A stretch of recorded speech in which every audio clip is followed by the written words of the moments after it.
Parents, including my parents and the DVC's parents, were bearing 6, 7, 8, 9, 10 children. Because they were part of a security, they knew that 1 or 2 may die along the way.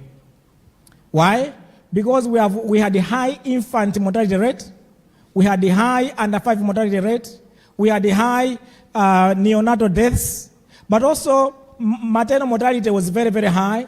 But equally too, during that time, from 1994 to 1994, HIV had just started and there were no therapies. So fatalities out of HIV were high. Fatalities out of malaria, we didn't know how to use mosquitoes and so forth, they were high. Fatalities out of TB and many other conditions during this era, they were high.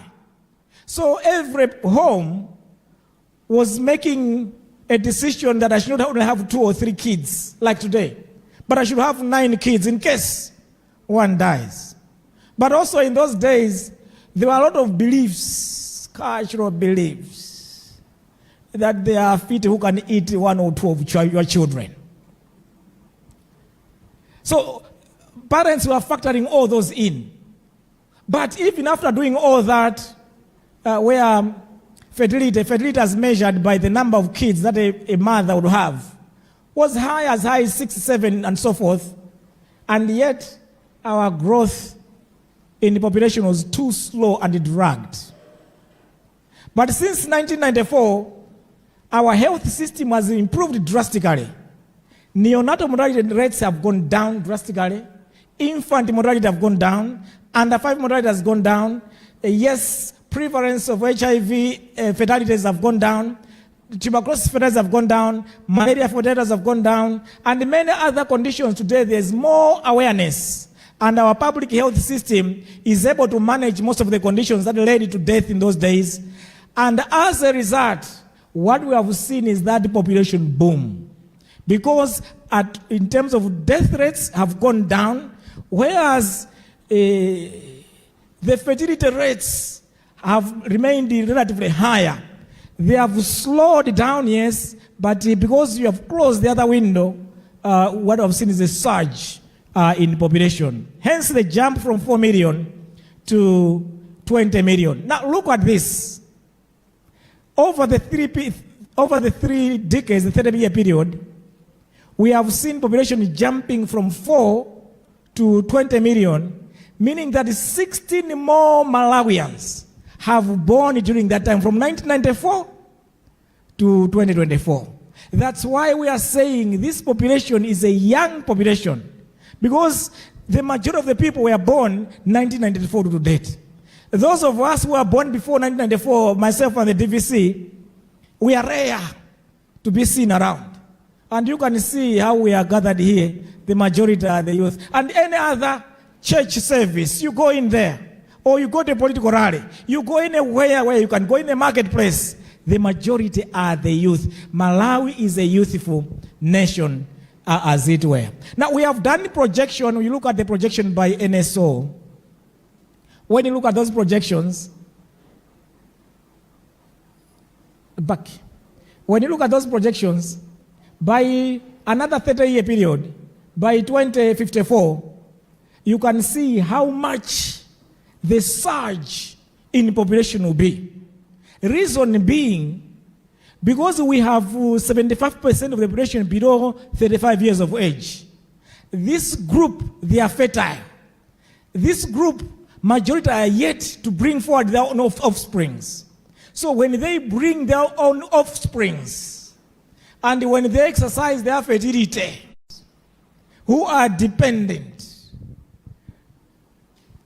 so it means every other person who is working is looking at a situation. It's even terrible, because you have a population that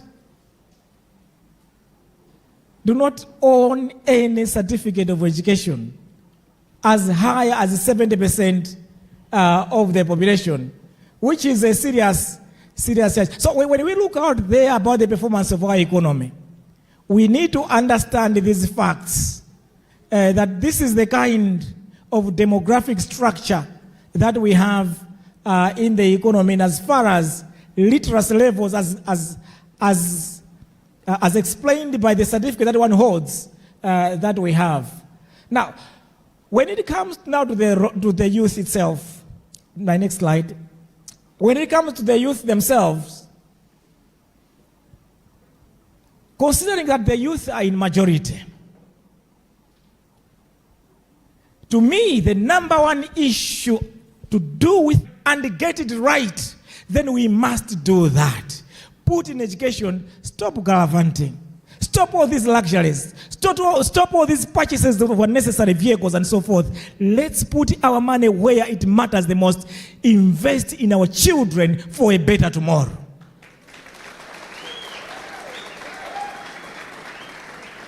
Look, even if it was my house, my home, if I have a serious challenge, I would say, let me sacrifice today for a better tomorrow. I would say, I will not do these other things. I will focus on investing to get my own house, to get my children in school, to get a business running, so that I can have better income tomorrow to do everything else that I would want. As a nation, time has come, and we should have done this a long time ago, to invest in our children, because once we invest in them, we are assured of a better tomorrow as a nation. But if we continue with what we are doing, then we will continue to have 70% of people that have no education whatsoever. We will continue to have a situation where we have no people that are working out there, that have no non-skill or expertise to contribute to economic development. And therefore, the whole demographic dividend agenda, there's no way we can see it. Actually, we all know in our villages that when you have someone that looks like he has a little bit some money in the village or lives in town, and when he comes in the village, all decisions and everything else are around that person. Everyone else is simply begging and waiting for that person for us to change that, where only one person is being dependent by the whole clan and the village. What if tomorrow we have everybody else being independent on themselves and there's no one else to assist? That is the future Malawi should look for, and not the current situation where the dependency ratio is too high, where we can't achieve and see demographic dividend. So to me, when you look at that whole population below 25 that are dependent, the right thing for the nation is to invest in our primary education. Let's sort out our primary schools in terms of infrastructure, teaching and learning materials, getting the right teachers in place, ensuring that there's access and quality education for every Malawian child. And that as they pass their the standard 8, 100% as they come from primary school, we should have the right infrastructure of schools, the right teachers in place, materials in secondary schools. Everyone else moves as a block to secondary school. And as they move from secondary to the university, we should have sufficient universities around that can absorb everyone that passes MCE, so that everybody ends with the proper skill that they so desire in their life. If they want to be aerospace dynamic, they should get that. If they have to be economists, they should be that. If whatever they want to be, they must be whatever they want to be. That is the future that Malawi needs, that shall help us attain demographic dividends. I should have clapped hands for that one. And that all that requires the right investments in education. And that's what I submit and challenge you with. The second area on the role of the youth, after they have done the challenges in university and so forth, the next area is for them to contribute to the labor force in Malawi. be part of that group that economically contribute to the development of Malawi. Today, it's another sad story for the rest of us here, except me and the DVC and the academic staff. Because at the time that I was graduating like you, do I have finalists around? Wow, my colleagues, when I was in my final year, I had 5 jobs waiting for me. 5 jobs. It was an issue of choice. Where do I want to go? Should I go to the bank? Should I go to government? Should I go to an NGO? Should I go to a donor agency? I had 5 jobs to choose from. I had the luxury of sniffing. How much are you giving me? No, I don't want. How much are you giving me? To sniff around all of them and choose the best job that I could get. I had that luxury. But it's no longer the case today. Our youth today don't have that kind of luxury because our economy has been shrinking. You see, I was speaking to colleagues in Mubas about 2 or 3 weeks ago. I was saying, we have a serious problem in Malawi because we have solely dependent on tobacco. And you know, with all these anti-smoking lobbies, tobacco is a dying industry. 200 years ago, the lifestyle revolved around a pipe and a cigar. People of affluent society, they would have those big cigars 200 years ago in Europe. And a certain guy, youth like you, saw that the people enjoy their cigars. And they put in tobacco in those cigars. And as they were doing their cigars and pipes, they had a cup of coffee and tea drinking. So that was the lifestyle of the affluent, Mayo and Haimeneoyo. And therefore, they develop a business model. We'll go to Malawi, grow tea, grow coffee, grow sugar, so that we can meet the demand that we have seen. We'll grow tobacco, that as they smoke, they drink their tea and coffee, and there was a beautiful business case available to them. And the farmers that helps us to grow these things, we shall give them unsima, maize. So we'll grow maize for them to work in our farms. We'll grow tea, sugar, and tobacco and export to the affluent societies in Europe. And that was the business model that made sense at that time. Colleagues, 200 years down the line, we are still dependent on a business model of Maremu, who died over 100-something years ago. They saw a business case that time. It's no longer a business case today. Because long time ago, the pipes were thrown away. The cigars were thrown away. They are no longer taking tea and coffee as they used to do because of health concerns all around. But Malawians, we are permanently glued to a business idea of some youngsters 200 years ago. Believe an economy that is dependent on maize, tobacco, sugar, and tea can survive the onslaught of the economic challenges of today. It is practically impossible. You are asking water to come from a rock. That's why today we are having challenges of exports and forex, challenges of jobs. How much can the maize industry hire you? The tobacco industry, tea industry. That's why the economy has shrunk. Today, it's no longer about a business around commodities. Most economies that depend on commodities, whether it's food products, minerals, oil, there was a boom for those industries in the past. But today, business has moved on from commodities to the brain. What people are selling each other today are ideas, innovations. Everyone here has got a smartphone and with so many softwares and programs. Today, the business is on your phone. The richest guys you can talk about now, Mark Zuckerberg and others, they are into the technology space. But Malawians, we still think that let me send it tobacco, somebody's going to smoke tobacco there.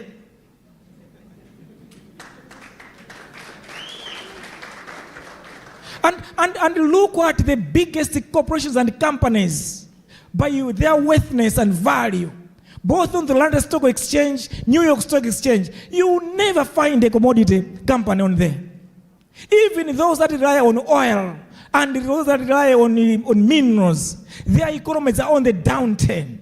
It's those that are depending on selling to bring out something that society can say, here we have an issue, a better thing, and we can pay for it. I want to challenge DMI students. Think outside the box. Push yourself. We want Elon Musk, the next one, to come from Malawi. We need the next Buffett to come from Malawi. But that will require you to push yourself to think outside what everybody else is thinking. How can we have 2024, our GDP, and we stand up and claim in Parliament, oh, our economy is doing well, and yet you're talking of maize? Really? So, the job market has been shrinking since my days. And for those of us who benefited from a good job market, we have not given back the society by creating jobs for the young ones as they graduate from their universities. That's why today you find a lot of talk, entrepreneurship, to push the blame on you. That's wrong. But in a case, let's think outside the box and be a better Malawi for tomorrow. And that's what I want to challenge you with, that the youth can only ensure that we have demographic dividends, if after going through your academic education, you'll be able to come to the other side and make a real difference to this nation and bring the impact that it needs. And therefore, the third element is that of innovation and entrepreneurship. We need people who can think, innovate, bring up ideas, things that the society are going to like, and they are going to pay value for that. And that's what's going to make you an entrepreneur and bring a lot of access is a serious challenge. Today there is enormous competition. My plea to government is to address the issue of access and quality. Really. Unemployment. To get a job, you have to fight and stay many, many years. I heard somebody who trained as a lawyer now is working as somebody mopping somewhere. That's the reality in Malawi today. Very, very challenging. How do I contribute to the nation if I don't have a job? If I don't have a space into the educational system? Look at our home. I mean, it's a sad reality in Malawi, where you have 91% of the population jobless. It's bizarre. I mean, DVC, you and me, we should not live. It's bizarre. 75% poor. I mean, just imagine a nation where 75% of the people are poor. Every year you have hungry people. This year, half of the population are hungry. It's depressing. The more reason why, colleagues, I want to challenge you, let it end with us, not you. I want to challenge students of DMI. What we have done as your parents is bizarre. It can't go worse than that. But I want to give this challenge to you. Turn this nation around. This is not on. It's not a good story to be telling neighbors around. No, 91% are jobless. 75% are poor. Telling colleagues. And you look at our health care. The political that I said earlier on. Look. If the youth are in majority, 75% are below the age of 35.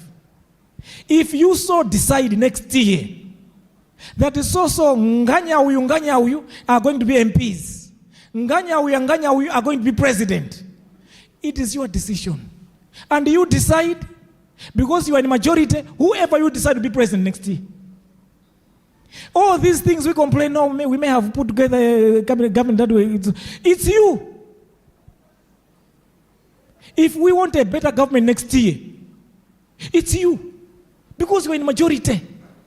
If you vote in large numbers for a particular candidate, party, and the MP, that person is going to win. Hello? But there's too much vote apathy. Majority of you have resigned. All things are bad. I therefore don't want to go and vote. By not going to vote, somebody is going to vote and make a decision for you. I want to put it in square on you. Because you didn't vote, as long as you are 18 years and above, don't groan with the outcome of the election. Because if you had come out and voted, the person you would vote for, that is youth-centric, that is going to sort all these challenges, then that person is going to do it. But as long as we keep on putting in place mechanics that don't know how to sort out a car, let's forget about the car being sorted out. And let's not groan as well. No reason to groan, because we decided not to vote, not to put in the right person that should solve those challenges. Political participation is very, very important. By way of expressing your desire of who you think should govern us. If you are kulufe, ndifo chepa, ndeife utalumirira tsange mundu wina wake. As long as you are in large numbers and you come out and you vote for a candidate you want, that candidate is going to win. Next year you have a choice to either correct these things or not to correct. And you can be calling them one by one. Tell us, what are you going to do with the youth? Where you're not convinced, don't vote for them. Where you are convinced, go and vote for them. And they will carry the day, they will sort your problems out. To me, the youth in this nation are suffering. The kind of education system is not there. And even after struggling, there are no jobs for them. It's a sad reality that Malawi has. And that's why many of the students today, you find depression issues. Why not? They have to struggle with all these things around them. Issues of credit and capital, a serious challenge for young entrepreneurs who want to get into the entrepreneurship pathway and so forth. Technology, an issue, and indeed many other issues that are there. If I move on to the next slide, it continues with the challenges, especially for those in the remote rural areas of Malawi, when a child hasn't been picked, they'll simply say, "Amali kwatiwan, kwatiran," and some na kwana kwatira kale hao. Be like them. HIV/AIDS, unfortunately, sometimes you have sex for grades, you have money for what, and you end up with the HIV/AIDS. And on all these other challenges, I'll leave with you the slide, the presentation, so you can go through it with the rest. There is an interesting case in Singapore where the government of Singapore decided to invest a lot of its money in its youth, right from primary, secondary, university education, and coming up with the purposive programs to help the youth as they graduate into various entrepreneurship activities. Today, Singapore is one of the richest countries because it had a youth-centric development agenda for the nation. And that's what I submit. This is what Malawi needed many, many years ago to avoid the crisis that we have now. And I hope it's not too late. We may want to emulate what Singapore did for us to get a better Malawi for our children. Closer to home, the next slide is showing the Rwandan case scenario. The Rwandan case scenario, next slide. The Rwandan case scenario, again, where government said, we shall invest in our children, invest in their education all the way through, and ensure that we have programs that are running to give skills and specialization for the youth and turn them around. And indeed, the next slide is showing the success that Rwanda had in terms of economic growth and development because of its investments that it did. The next slide summarizes what kind of investment that the two countries performed and that ended in development of their nations. Malawi, in conclusion, has a youthful badge. The majority are the youth. But these are the youth that are struggling through and through. If our country were going to have a turning point and take the right investments for the youth, from primary education to university, giving them, and I would wish and I would propose that we should have bribed the youth the way some of us were bribed. Let them enjoy university life, secondary school life, primary school life, so that they can feel the need to give back to Mother Malawi. They can feel the burden to give back to Mother Malawi. But they can only feel that if we invest in the youth and that they do that. I, for one,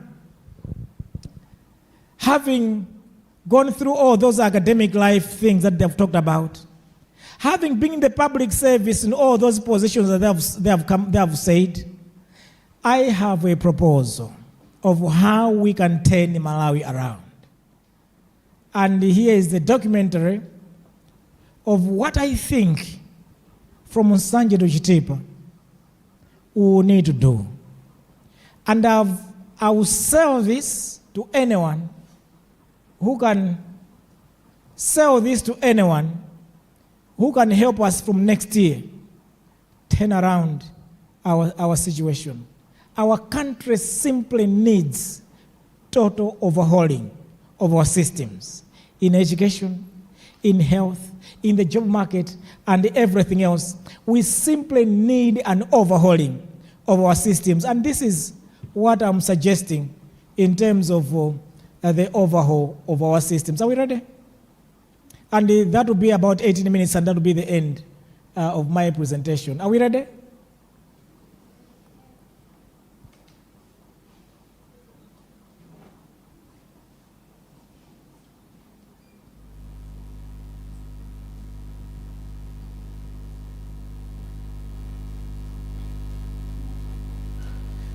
And if we don't do it, sorry to say we are doomed for another set of years.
That's why we talk about ICT.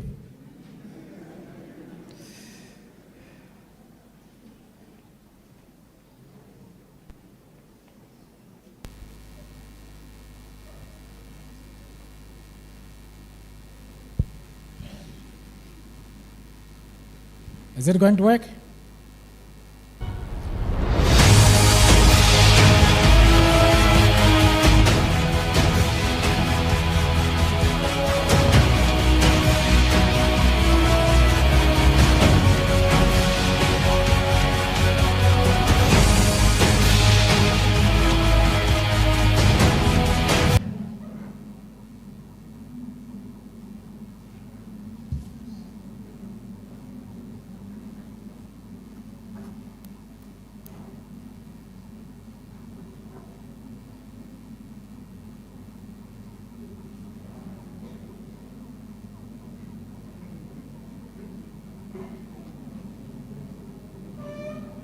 Luntha Television stands as an autonomous faith-based broadcaster with a national and international reach.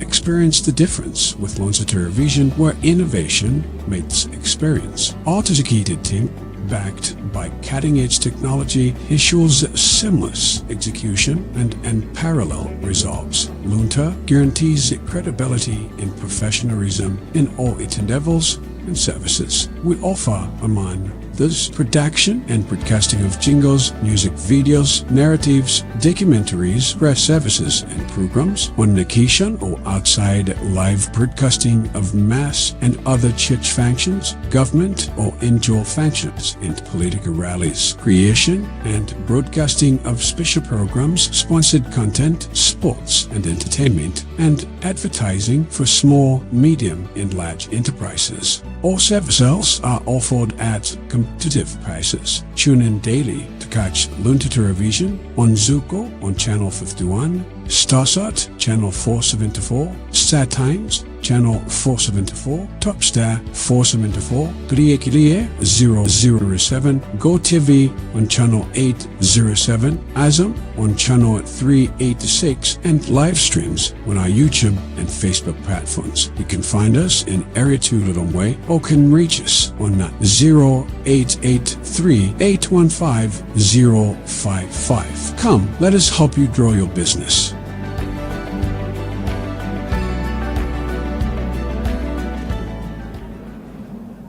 Luntha Television stands as an autonomous faith-based broadcaster with a national and international reach. Experience the difference with Luntha Television, where innovation meets experience. Our dedicated team, backed by cutting-edge technology, ensures seamless execution and unparalleled results. Luntha guarantees credibility and professionalism in all its endeavors and services. We offer, among this, production and broadcasting of jingles, music videos, narratives, documentaries, press services and programs on location or outside, live broadcasting of mass and other church functions, government or indoor functions, and political rallies, creation and broadcasting of special programs, sponsored content, sports and entertainment, and advertising for small, medium and large enterprises. All services are offered at competitive prices. Tune in daily to catch Luntha Television on Zuko on Channel 51, Starsat Channel 474, Star Times Channel 474, Topstar 474, Kriye 007, GoTV on Channel 807. Have hope in the economic development plan as proposed by one Dr. Dalitso Kabambe.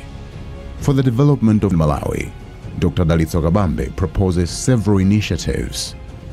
He proposes the Shire Valley as the breadbasket for Malawi through the completion of the signature project, the Shire Valley Transformation Project. Dr. Kabambe proposes a massive ramping up of the cotton industry from plantation to ginning, spinning, cloth and textiles making, including oil production. Massive ramping up of the beef industry, skin and hide, development of the Nsanje port and multimodal transport system of road, rail, airport and marine, massive ramping up of the tourism industry around Lengwe National Park, Majete and Vwaza Marsh, expansion of the sugar plantations, and construction of the Bangula University to focus on cotton research, livestock promotion, and water resources management.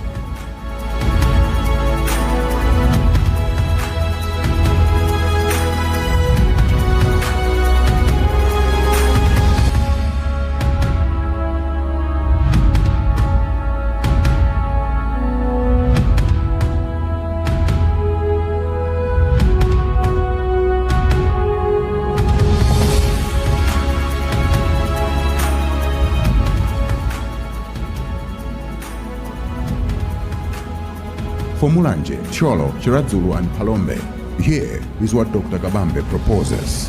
Develop rare earth mines at Songwe Hill and Tundulu, massive ramping up of cassava, pigeon peas, bananas, pineapples, and pears and their processing, massive ramping up of the dairy industry, development of the world-class tourism center around Mulanje, fast-track replacement of better tea and macadamia varieties and facilitate transfer for idle estate land, massive ramping up of small stocks and poultry industry that include excellent processing, packaging, and marketing arrangements. Mwanza and Neno districts, here is what Dr. Kabambe is proposing. Massive expansion of plantations of better varieties for wheat, pigeon peas, cotton, tangerines, lemons, and oranges and their processing plants, massive expansion of cattle farming and processing, development of the Creek Range into a world-class tourism center of attraction, completion of the Mpatamanga hydroelectric plant dam and develop the Kamwamba coal-fired plant, develop a gold and rubies mine.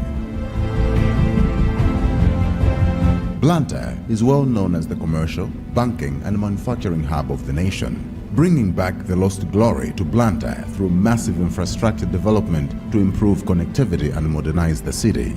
An industrial park at Matindi for manufacturing of different products ranging from light industries such as production of various electrical gadgets, handsets, cosmetics, furniture, plumbing, ceramics, textiles and apparels to heavy industries such as engine and body cars. For young people, the development of youth parks. Luntha Rural should focus on the beef and poultry industries as well as dairy processing.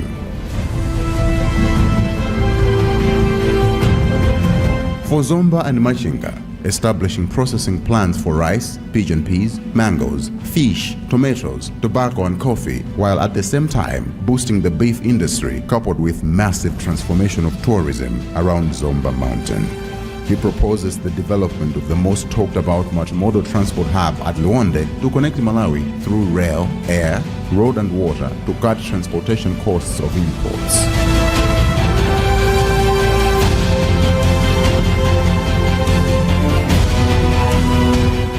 Elsewhere in Balaga, develop the Gangankude mine and gold mine. Massive expansion of the cotton industry from production to ginning, spinning, textile and cloth making, expansion of the poultry industry and pigeon peas production and processing. In Dr. Kabambe's proposal, Mangochi and Cape Maclear should implement some signature projects that include an airport, holiday resort and golf course, teaching, hospital and residential properties, expansion of the fish cages and fish processing industry, develop the Makanjira Heavy Sands Minerals Mine and commence oil drilling in Lake Malawi, expand the Green Belt Initiative covering rice, sugarcane and other crops.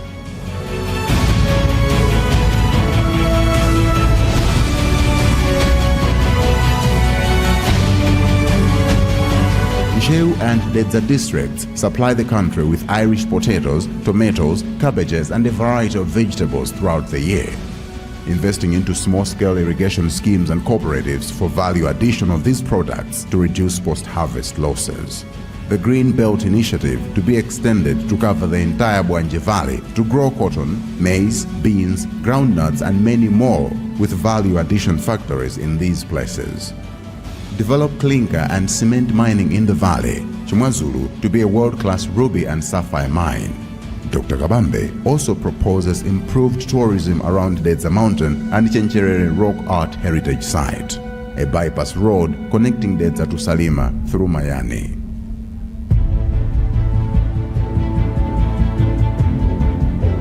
Lilongwe, the capital city of Malawi.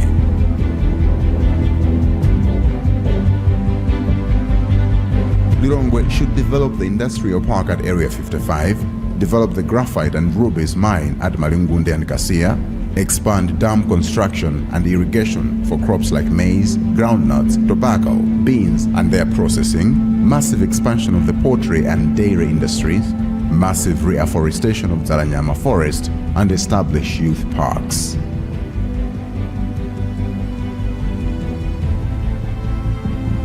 Doa, Nchisi, Kasungu and Mchinji are the hub of commercial farming in Malawi.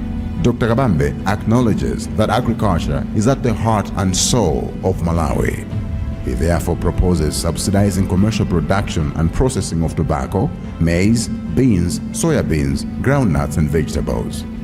He also proposes the revitalization of Kasungu National Park for it to wear a new face with world-class infrastructure to attract tourists and mining of gold to be developed in Nchisi and Kasungu.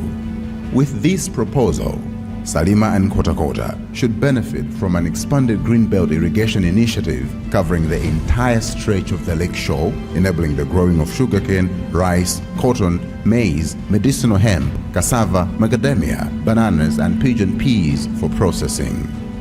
The fisheries industry should be promoted through cage farming and processing of fish products.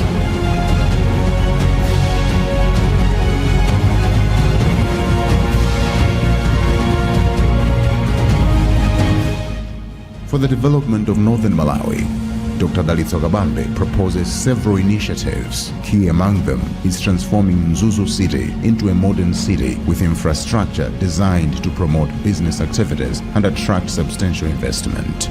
Additionally, upgrading Mzuzu Airport to an international status will facilitate easier access and open up the north for foreign investors, further boosting business opportunities in the region.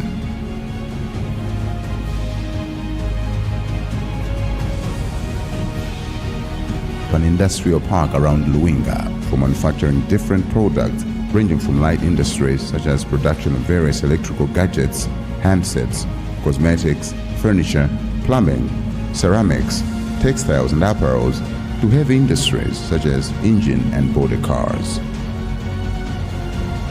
Expansion of Mzuzu University.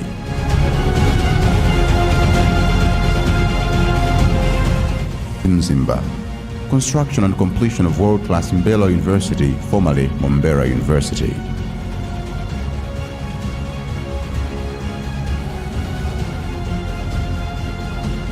Massive reforestation of Chikangawa forest and development of world-class eco-environment system.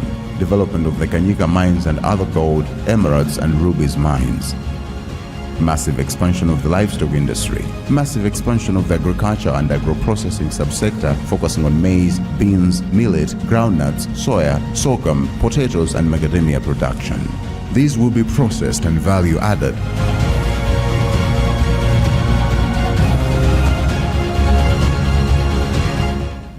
In Rumpi, massive expansion of tourism around Nyika involving construction of an airstrip, road network, 5-star international hotels and golf courses and allied services, fish industry through cage farming on the lake, oil drilling and expansion of Gaziwiziwi coal mines, expansion of tourism infrastructure around the lake, expansion of the Livingstonia University, and expansion of agricultural production and processing of bananas, cassava and jatropha. Rumpi needs 2 complete roads, from Rumpi Boma to Livingstonia via Muhuju all the way to Nyika, then Harire to Chitipa to connect to Zambia, Tanzania and Burundi. In Katabe, expansion of the fish industry through cage farming, massive expansion of the tourism infrastructure around the lake,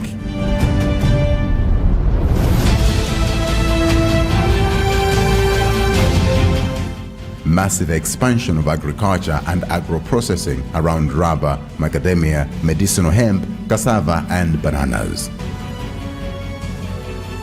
For Karonga, the expansion of the fish industry through cage farming, oil drilling, expansion of tourism infrastructure around the lake and Songwe River, expansion of Kairekera mines, expansion of the rice and cotton industries and their processing, expansion of the livestock industry and their processing. In Chitipa, Dr. Kabambe proposes massive expansion of agriculture and agro-processing around maize, beans, groundnuts, bananas, macadamia, and coffee, specifically around Misuku Hills. These will be processed and value added to attract competitive prices both locally and on the international market. Expansion of the livestock industry focusing on production and processing. Just like Karonga, the district has uranium deposits at Ilomba. As we speak, only Kairekera is opened up, but more uranium is at Ilomba. Chitipa can also be a tourism hub in the north. In Likoma Island, the paradise, Dr. Kabambe believes it can be a mellow atmosphere like no other, which can be turned into a world-class tourism destination for it to provide a unique proposition of breathtaking experiences, from world-class accommodation to exciting adventures, both on the majestic turquoise Lake of Stars and land full of ecotourism serene beauty, comprising rocky promontories, golden beaches, and huge baobab trees, state-of-the-art modern cruise ships to provide an apparel sailing experience over Lake Malawi, and which should also be accessed directly by air with an upgraded airport. For the country to achieve all these, Dr. Kabambe proposes the following 7-point plan. 1. Full-scale reorganization and restructuring of the entire public service to make it bottom-up, with Capitol Hill remaining with policy or standard setting and monitoring and enforcement functions only, while the cities, municipalities, and district councils focus on implementation of all economic and social programs. District-level structures need serious strengthening of manpower that include key players, to include cabinet ministers from the district responsible for the development of the district and sector ministry, members of parliament, councillors, district commissioners, and civil servants based in the district, NGOs, civil society, community and religious leaders in the district, and council of prominent people from the districts. They will all work together as implementers and oversight agents in the district's work. District resource base needs serious revamping, and Dr. Kabambe proposes a package of no less than 100 billion kwacha for each district for a sustainably long period of time. This would massively improve district-level infrastructure of health, education, water, energy, and other economic and social amenities. Capitol Hill should only have resources for policy and monitoring activities. 2. Reposition bilateral and multilateral arrangements to maximize support from development partners. 3. Recalibrate the fiscal, monetary, and exchange rate policies with a view to bring down inflation to single digits within the shortest time possible. Stabilize the exchange rate, grow official reserves to 6 to 9 months of import cover. Bring down the bank rate to no more than 5% over the shortest time horizon. Bring public debts to a range within the internationally acceptable thresholds to cut waste in the national budget with a view to release the borrowed liquidity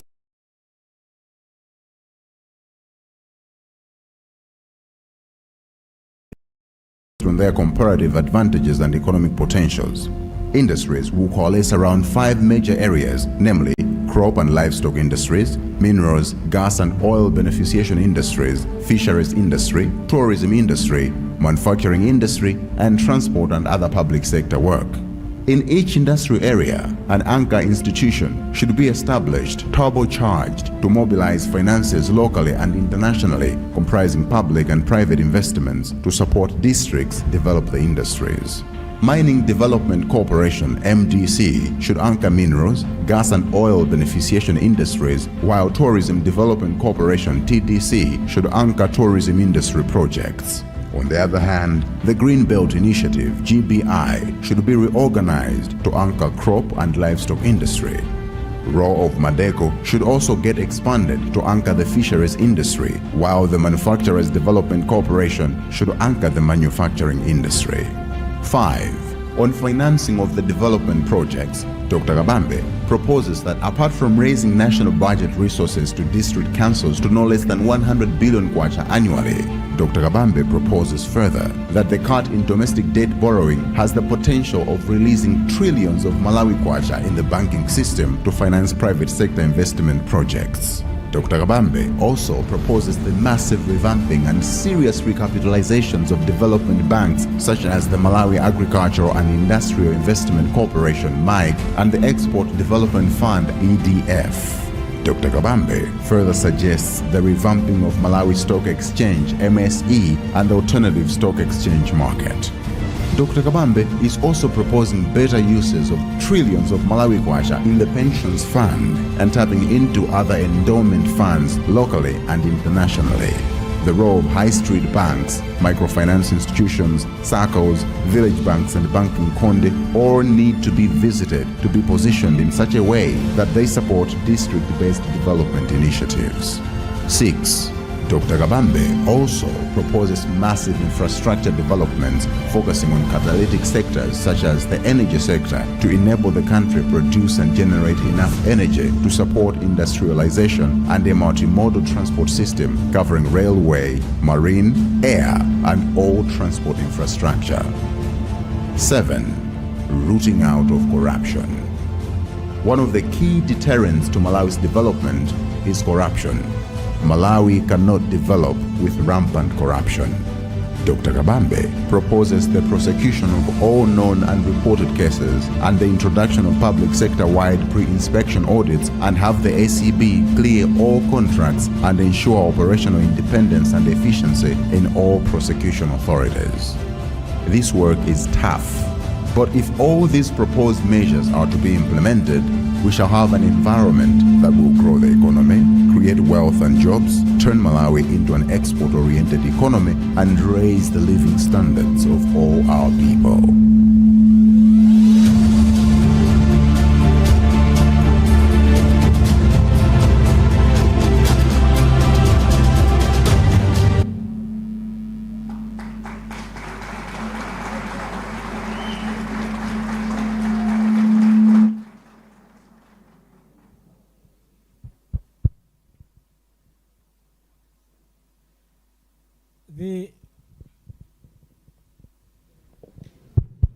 The Malawian youth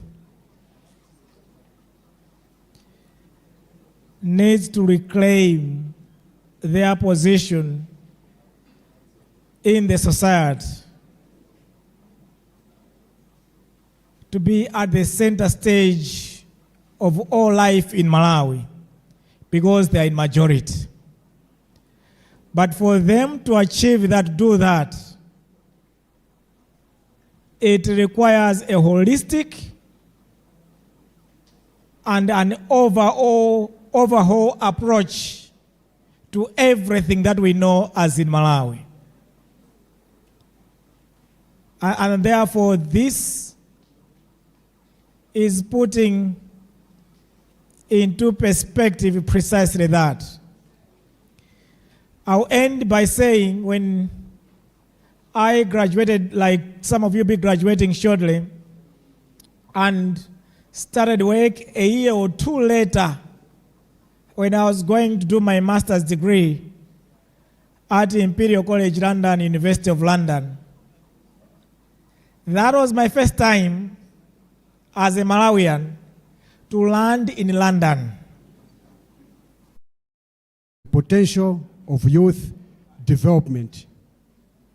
Indeed, you have highlighted to us about education and skills development, labor force participation, advocacy and leadership, to mention a few. Based on your background, Doctor, I have this question. In your experience as the governor of the Reserve Bank of Malawi, what key macroeconomic policies or reforms could be implemented to create a more favorable economic environment for youth entrepreneurship and employment? I rest my case.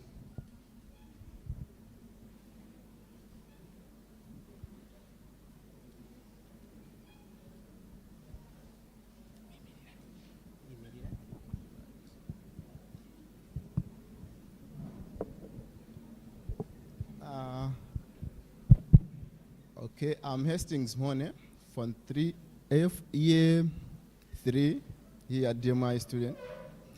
My question is, how can mindset transformation be achieved among the youth to foster a culture of innovations and entrepreneurship?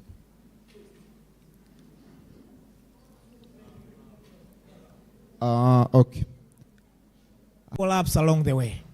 Because you're only earning 100,000 kwacha. You already have Caterpillar 10 million kwacha. You want to be consuming 1 million kwacha worth of things every month. It means you are borrowing 900,000 kwacha every month. So no matter how many months passes, you are going to collapse and die. Compared to a household where you are earning 100,000 kwacha, you have Caterpillar 10 million kwacha, and you are saying, I'm going to spend 50,000 kwacha, use 25,000 kwacha to cut back on my Caterpillar debt, and use another 25,000 kwacha to start a small business, to do some entrepreneurship. This house, given 10 months, you would see its Caterpillar going down, the business is growing, and the income growing, and their life getting better. That is what a normal household you would expect. That is what you expect in a normal economy. But we have an economy where MRI is collecting 2.4 trillion, like in this case, this year's budget. We are spending 5.8 trillion, and every single year we've been borrowing a trillion, close to a trillion. This year, 1.3 trillion.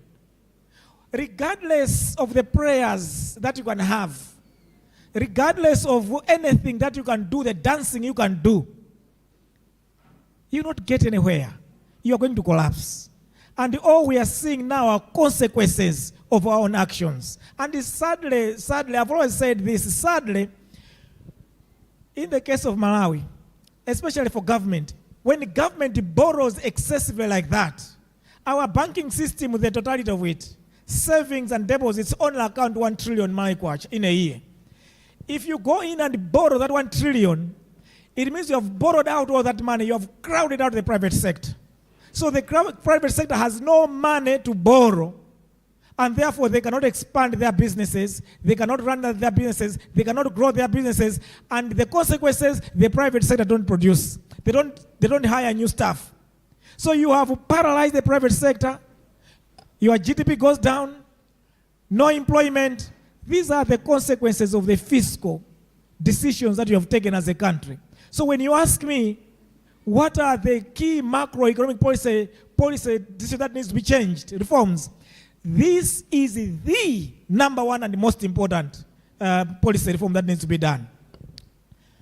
And sadly for my government, the bulk of which expenditures goes towards imported items. Government officials, the president traveling, air tickets and allowances abroad.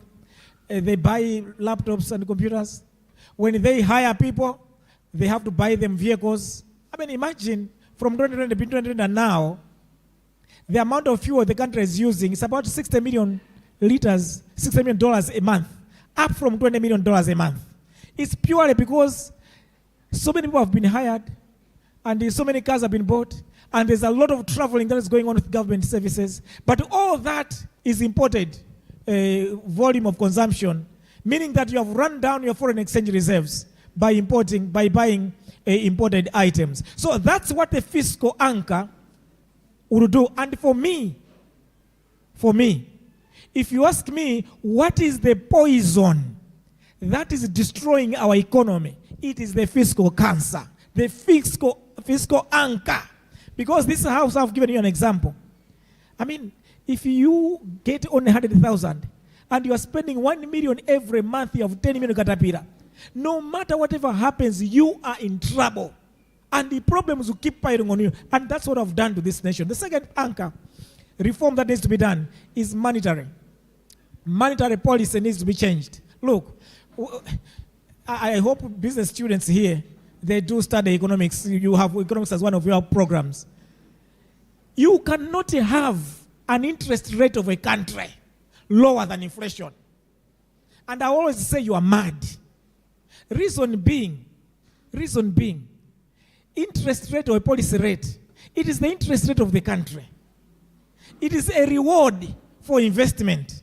Now, if you have a reward for investment, that is lower than inflation. Inflation is how your value is eroding away. Now, inflation is at 33%. It means your value in the economy, everything is losing value by 33%. You are rewarding by 25%. You are crazy. What it means, anyone with money in the bank, if you keep your money in the bank for 1 year, that money would have lost value by 33%. The interest is tied to the policy rate. So your interest cannot be higher than the policy rate. So it means that your interest on that money has gone down, and yet the money has lost value a lot. Now, this is a policy, a mandatory policy decision. You people, how can you do that? And that's why with the Brian Banda on that interview, I was saying, the Bank of England committee, mandatory policy committee, they were having a hard time to reduce mandatory policy from 5.2%, 5.25% to 5% when inflation is 2%. They are struggling, and it was a divided decision. They can't reduce. Here in Malawi, we can have policy rate at 26% and inflation at 33%, and see this as being normal. That's crazy. And then the third part, the third key reform is that of exchange rate reform. I mean, look at our exchange rate. We are pegging it at 1,700 when parallel rate is at 2,600. Again, that's bizarre. What you are doing is you are penalizing all your exporters. And I hope maybe this is also an exam, one can get an exam in economics on the exchange rate. I mean, how does it work? You have exported $100 million of tobacco. If that money comes through the banking system, you're going to get 170 billion at 1,700 kwacha to $1. If that tobacco money comes through the parallel, you are going to get 270 billion kwacha at 2,700 kwacha to $1. You have lost 100 billion kwacha just by that policy decision. It means you are penalizing your exporters. Every exporter is being penalized in Malawi. And yet you want Forex. How can you do that? Insane. Insane. So you have insanity in the exchange rate, insanity in the policy rate, insanity in the fiscal anchor. There is no way under the sun that economy can be better. And I bet you. It's not rocket science. You don't have to have a master's or a PhD or a degree in economics to understand this is wrong. And how was an even So the policy things that you'd want to change. Day one, if a new government comes in, day one, change the monetary policy stance, change the fiscal anchor, change the exchange rate anchor. Within 18 months, the economy will have stabilized. It will be an economy of low inflation in a single digit, an economy with a stable currency, an economy where interest rates have come down, an economy where reserves, you are no longer fighting shortages of dollars in the market, you have excess and abundance forex in the market. You would have a macroeconomic environment that is conducive to growth. All that money that we are wiping out and crowding out the private sector, all that money will be available to the private sector. And once that money is available, the private sector is going to go after that money, and they are going to start expanding their businesses. They are going to start hiring more people because they need to produce more output.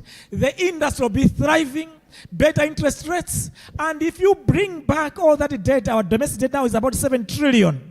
If you pay back all that money to the banking system, our banking system will have 7 trillion Malawi kwacha.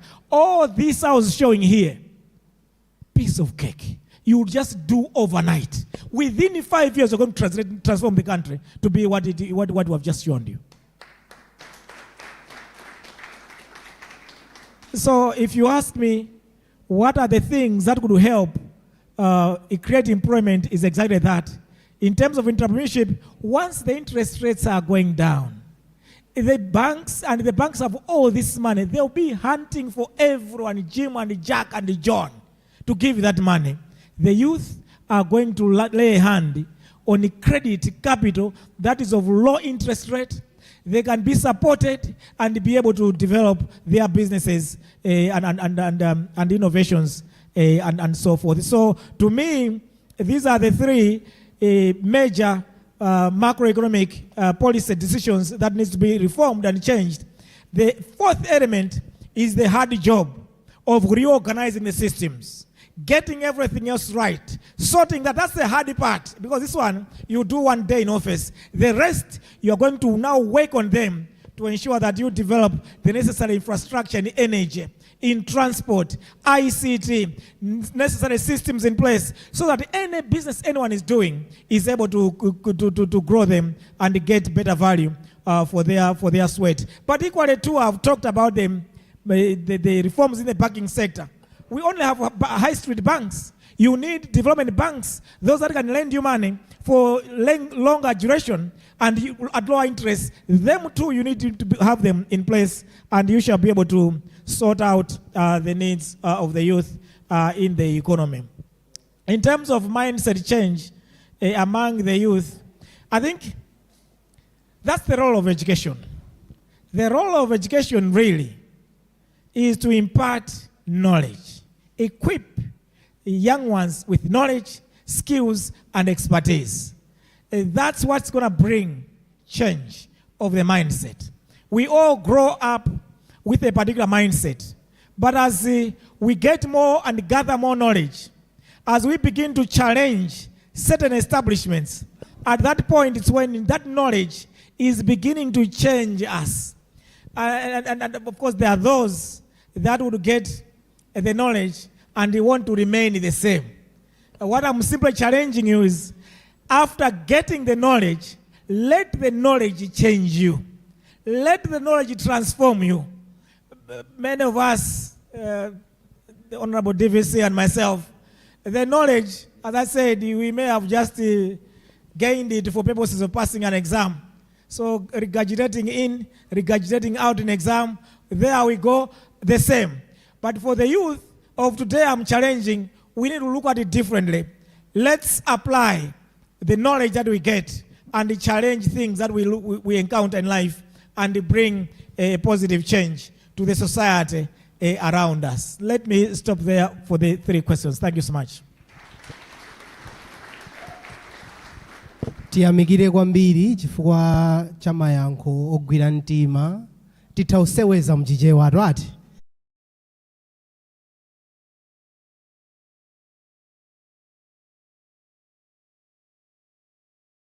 Ndinaona dzanja limodzi apa, ndikatero nditengaso dzanja limodzi mbali ya uko.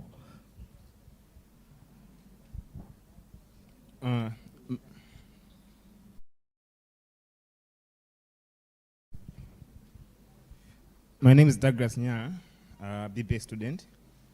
My first question is for many young youth nowadays. What should we choose between passion and money? First. The second question is, as youth who would love to start a business. The first question? Okay. My first question was, what should we choose between passion and money? The second question, as a youth who would love to start business in this hard economy, which way should we go for between debt and equity?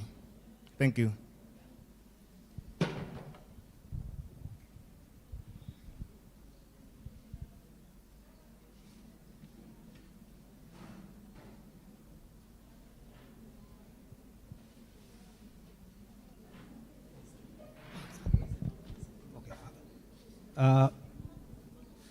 My question is, how long does it take for a leader to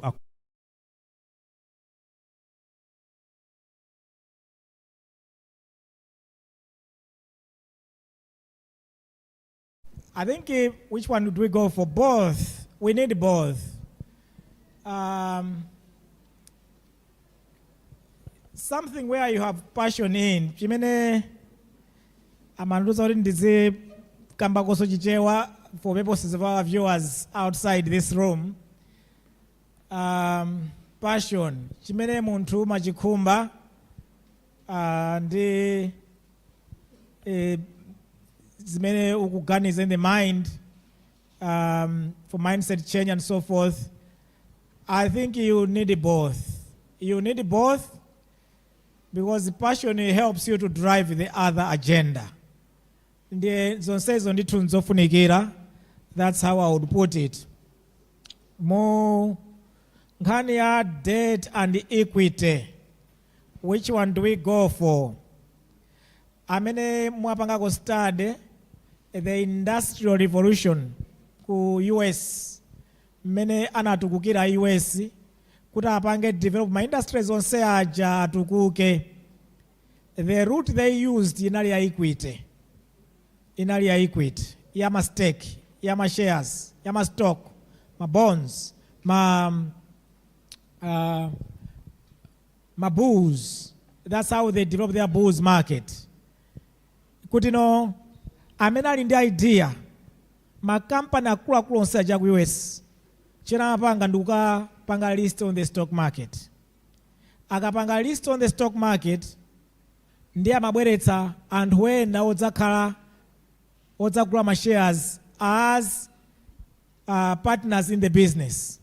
Ndi anthu akamagula ma shares ma company muja, it means company ikupeza ndalama zambiri, a lot of equity, chifukwa anthu akudzagula ma shares mu company muja. Ndi chifukwa anthu akudzangogula ma shares, company ili ndalama zambirimbiri, ndi chifukwa chake ma company ambiri aja, literally ma company akuluakulu wonse ku America anapanga grow out of the New York Stock Exchange. Mukayiona industrial revolution ya ku America, pathway yake yonse 100% inali through the stock market. Any business that was worth it inapanga register pa stock market, and it was able to get all the equity that it needed to do their business and expand. Kaya ndaja opanga magali moto, kaya ndo opanga ma supermarkets, ma company onse kanda Coca-Cola, ma company onse ku US madziwa aja.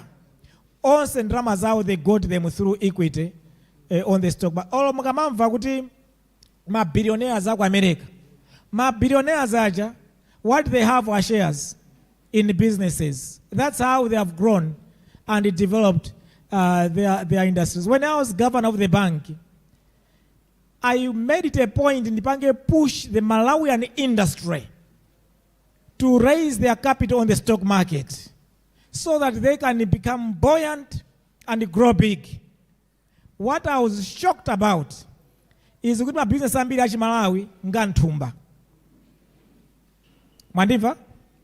Ma business ambiri achi Malawi nga nthumba. Alibe financial audited accounts. Ma business ake ndiya me, mine, I, bas.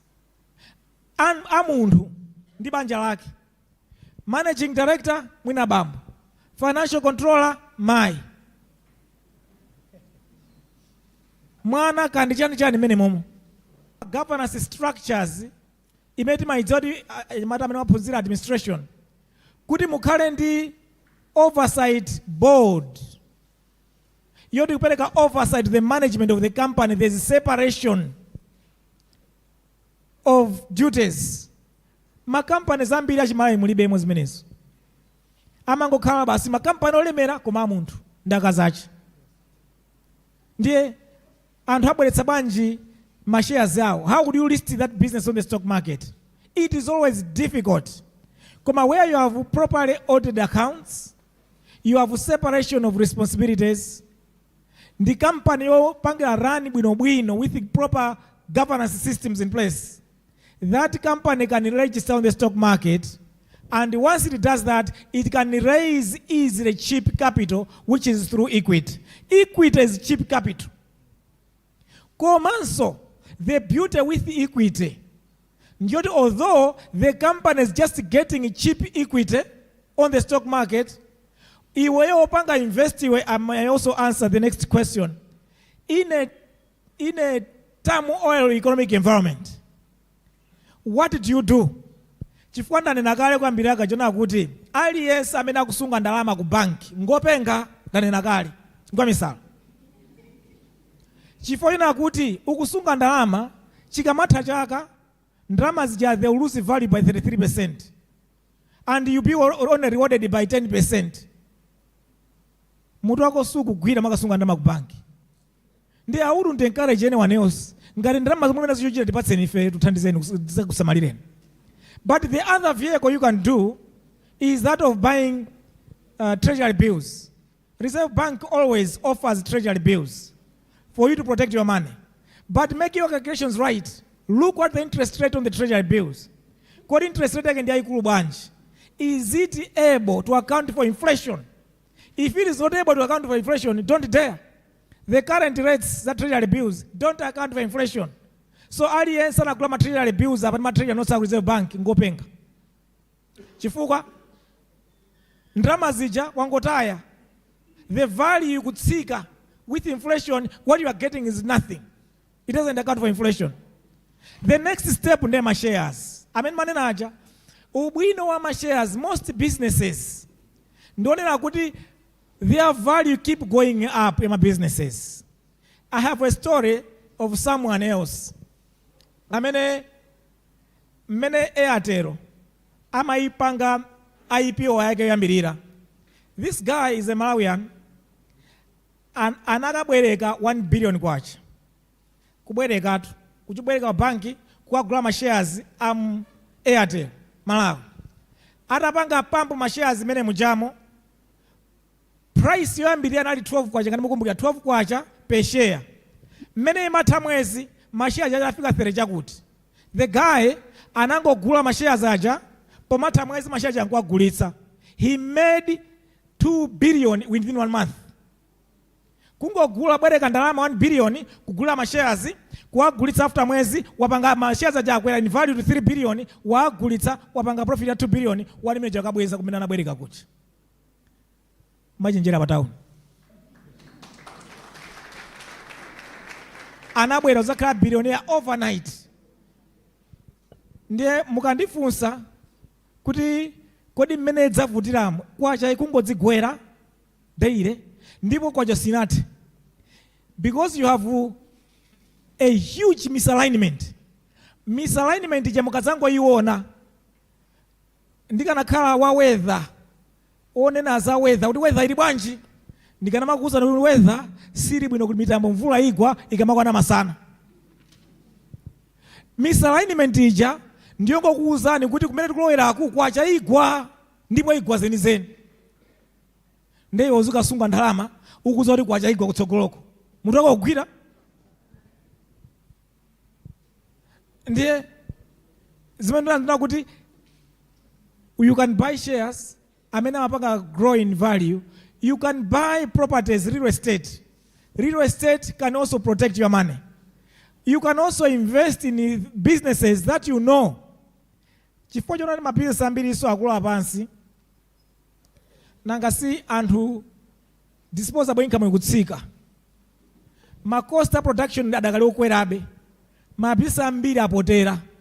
Chifukwa sangathe pesa ma customer who can buy them. Ndiye ambiri ali mavuto ma businesses. Ndiye iweyo ngati uli ndalama uone kuti ndichina nayo bwanji ndalamayi to cushion myself from both inflation but also exchange rate movements. Koma zona zake nzakona kuti everyone is sinking. As the economy is sinking, everybody sinks. The clever ones achina ife ndeti maona kuti ine sinsunga ndama ku banki singula ma treasury bills ndiona kozilowetsera ndama zanga kuti ine ndama zanga should be protected. But when a country is implementing wrong fiscal monetary exchange policies, rarely mmapeza munthu apulumuka. Nchifukwa chake lero aliyense akulira. Whether you are a producer, whether you are a consumer, whether you are a corporate, whether you are whatever it is, aliyense ni mayo. Because we are in such an economic turmoil that is orchestrated by wrong economic policies of the nation. How will it take to implement all these things, I can guarantee you kuti ukayamba kuchita zabwino, immediate benefits you start to see them, and over time things improve. Koma ndanena lije loti likuvutika lili nzakatapira pano pa zakatapira zathu akuti zili 15 trillion alesa akamayenda akuyenda ndi chingongole cha boma cha 700,000 pamutu pake zimene muzabwezeso ndanyamata muli apano ife tizakhatira pita mudzabweza ndi inuyo mbuyo muno. Koma ukakhala ndi situation ngati manager, you have no choice, you have to start improving your situation.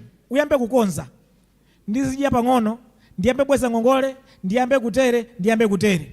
Sikuti zonsezo muzichita overnight, koma kuti zinthu zikayamba kusuntha pang'ono, kenako you see light at the end of the tunnel. Izimenezo ndizimafuna tiyambe kuziyenda. Ndichifukwa muchati kunena ndi interview ndimanena kuti I think banda imwe yoyambirira ndinkana kuti boma panopa lili ndi choice, tisamale economy kapena tidigire kanthu ativotere tibwerereso mboma tizambitsa konze bwino. Nthawi zambiri mukangolowa amene mboma imakhala nthawi yabwino kuti ma hard decisions mupange, chifukwa exchange rate chamukonze ndiyo exchange rate mukudziyang'ana izikhala cha ma 2000 chakuti, mtengo wa mafuta kuti mukonze mwina ukhale 3000 chakuti, kuti mukonze mandatory policy mwina muyamba mwayikweza kaye ifika ku